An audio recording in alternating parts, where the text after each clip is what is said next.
So welcome on stage, Boris Lokschin of the new guys from Spryker.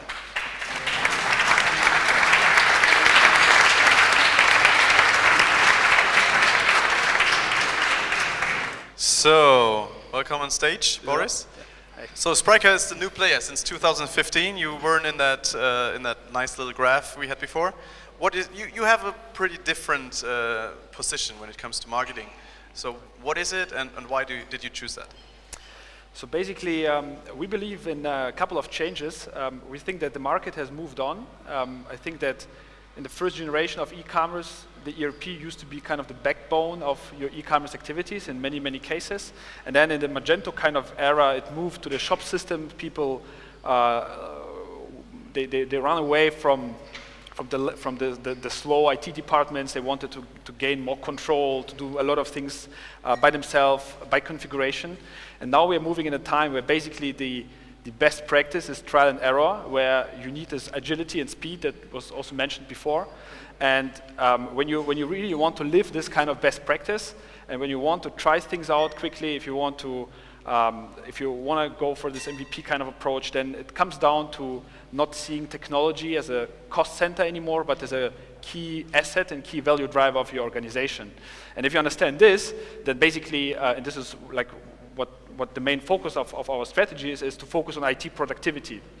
Because all the USPs that you can generate across almost every category out there, they do not come so much from the product itself. So it's very hard to imagine a business today where the physical product, which is on stock, so the SKU itself, generates enough differentiation and you don't have to compete basically on price. And all the topics, be it in the mobile space, be it in like personalization, all the complex things in payment, in recommendation engines, everything that you can imagine, all the omni-channel, multi-channel experiences, these are all technology topics. So basically, this is how all these online pure players who are mostly very fast and very like aggressive in the vertical they are in, this is why they grow so fast, and this is why they very often steal away market shares from the traditional companies, because for them, tech is an asset, they focus a lot on that, and this is why we approach this from this angle. Okay, but doesn't that mean the target audience is pretty small? Because like originally you targeted market leaders or technology leaders, and now you market fast growing online businesses. Right. There aren't a lot of market leaders and fast growing online businesses. So it's an interesting point. So basically the reasoning behind changing the slogan, so we're talking just about the marketing slogan, is because we found out that the group is even bigger than we thought of. So it's not only the category leaders in every single vertical who have the problem of either being too slow, who are afraid of being disrupted, or who have the right ambition level. It's basically more or less everyone. So if I look at the current customer base, at the projects that are currently about to be implemented, it's everyone, right? It's from the fashion brand who tries to have a vertical integration of a business, B2B companies, manufacturers, airlines, banks, insurances, like everyone. So what we always say is that you can approach this problem from two angles. You can either have the right ambition level, so you really want to be the market leader in the fashion or in the furniture vertical, let's say, or you have enough fear of disruption because you have been in business for 20 years, 30 years, 50 years. You have been generating hundreds of millions, sometimes billions in revenue in your vertical.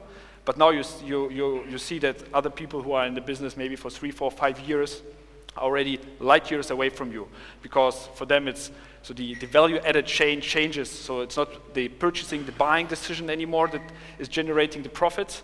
It's like the developers, it's the IT guys who generate the USP, which helps them to stay ahead. And so we found out the customer group is basically bigger, and everyone has this problem, and this is why we changed the slogan. So that's where traditional companies struggle a lot in the e-commerce space, right? Yes. Like reading your materials, you say a lot that best practices are fair enough for the past, but they don't help you differentiating yourself, like putting up USPs. So you are actually saying an easy access to e-commerce is dead nowadays, right?